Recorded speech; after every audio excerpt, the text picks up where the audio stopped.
الحمد لله كفى وسلام على عباده الذين اصطفى أما بعد أعوذ بالله من الشيطان الرجيم بسم الله الرحمن الرحيم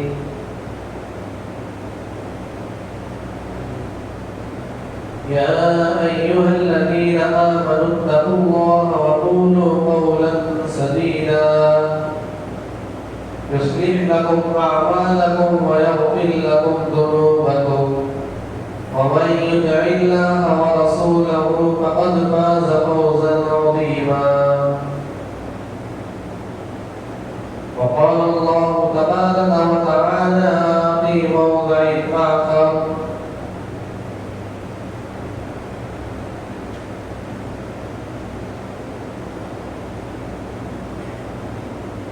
الحاقة والحاقة وما أدراك ما الحاقة صدق الله العظيم وقال النبي صلى الله عليه وسلم خيركم من تعلم القرآن وعلمه أو كما قال عليه الصلاة والسلام رب اشرح لي صدري ويسر لي أمري واحلل عقدة من لساني يفقهوا قولي قال رب اشرح لي صدري ويسر لي أمري واحلل عقدة من لساني يفقهوا قولي سامعین محترم میرے محترم عزیز دوستوں بزرگوں اللہ رب العزت نے ہم تمام کو دنیا میں جو پیدا کیا ہے اس کے پیچھے اللہ نے بہت بڑے مقصد کو چھپا کر رکھا.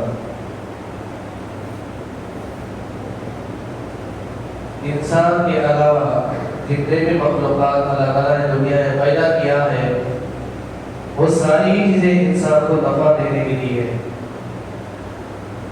اس نے کسی شاعر نے کیا خوب کہا ہے یہ چاند اور سورج تیری ضیاء کے واسطے ہے.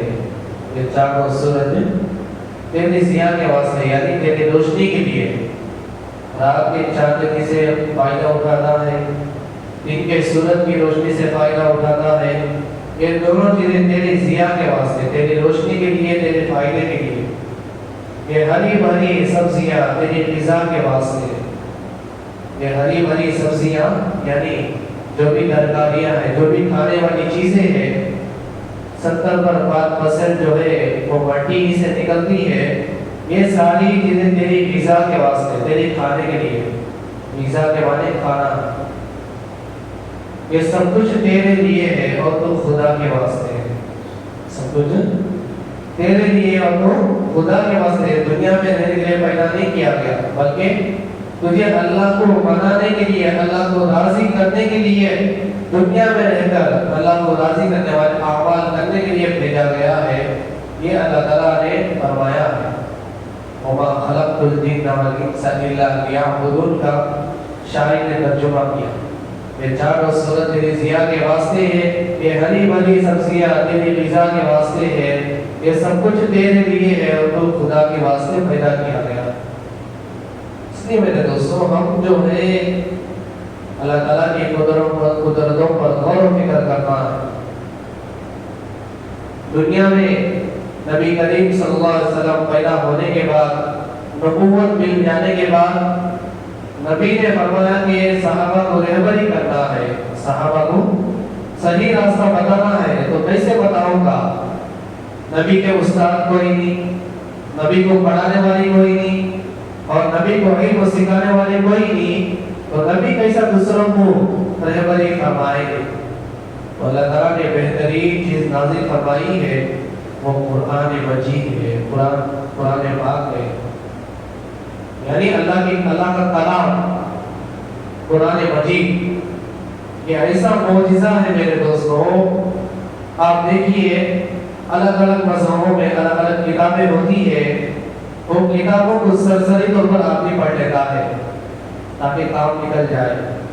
اسے کوئی بیعت کرنے والا نہیں ہوتا، اس پر کوئی عمل کرنے والا نہیں ہوتا، اس پہ غور و فکر کرنے والا نہیں ہوتا، صرف سرسری کام چل جائے اس کے لیے وہ مذہب کے بڑے لوگ یا مذہب والے لوگ پڑھ لیتے ہیں، ختم کر کے رکھ دیتے ہیں۔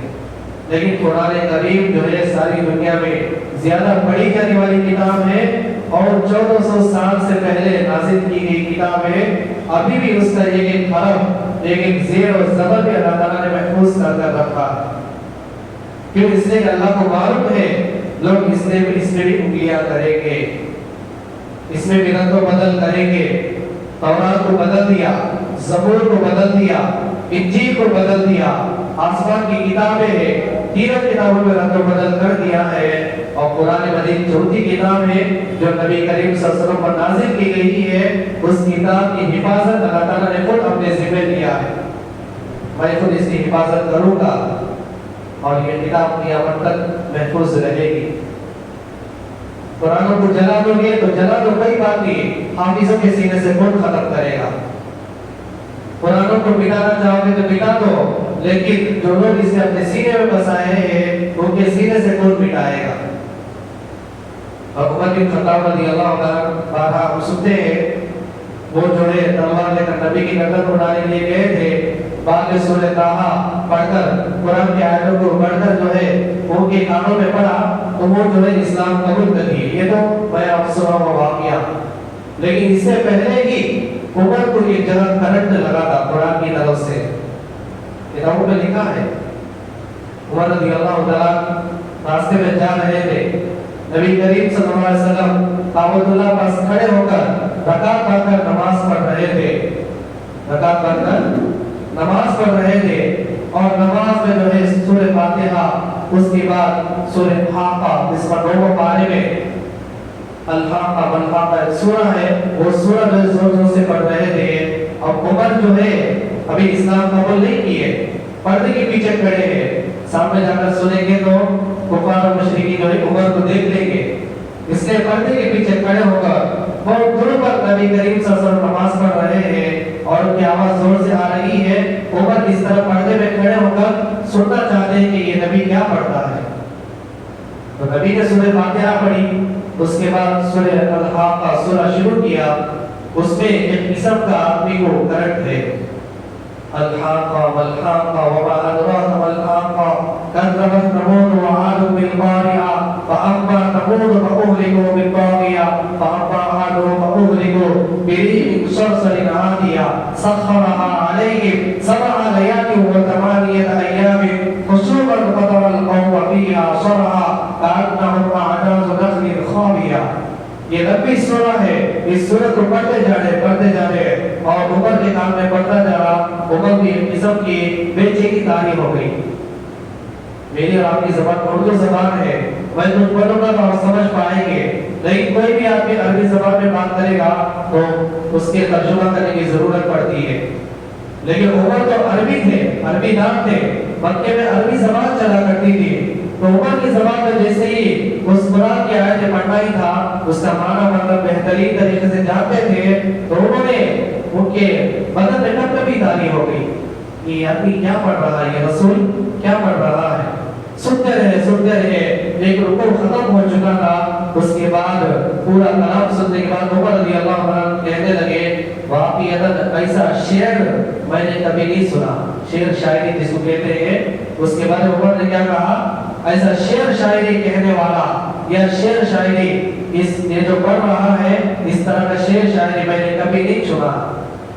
تو اتنا سننا ہی تھا، ویسے تو اس کے بعد جو آیتیں آئی ہے وہ تو اللہ نے نازل فرما دیا ہے، اور عمر رضی اللہ عنہ سوچنے لگے کہ یہ بہترین اشعار ہیں اور ایسے اشعار میں نے اس سے پہلے کبھی نہیں سنا تھا۔